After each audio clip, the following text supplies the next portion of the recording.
ঝিনাইদহের মহেশপুরে আদর্শ শিক্ষক পরিষদ গঠন উপলক্ষে শিক্ষক সমাবেশ অনুষ্ঠিত হয়েছে। শনিবার সকালে মহেশপুর অডিটোরিয়ামে জামাতের মহেশপুর থানা শাখার উদ্যোগে এই সমাবেশ অনুষ্ঠিত হয়।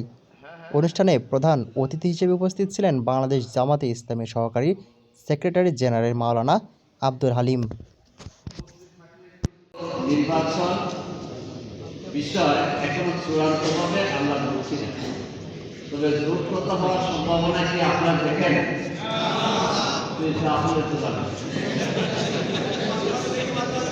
আচ্ছা, নির্বাচনের সামনে তিনটা প্রক্রিয়া, এটা হলো জোটগত আর একক।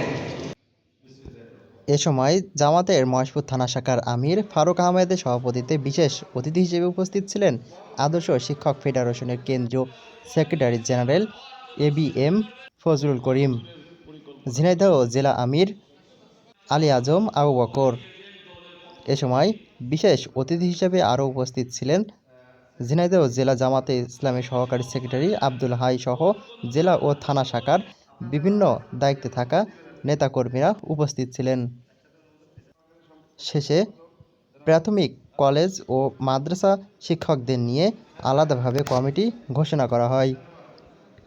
মহেশপুর থেকে রুকনুজ্জামান, ঝিনাইদহের কাগজ।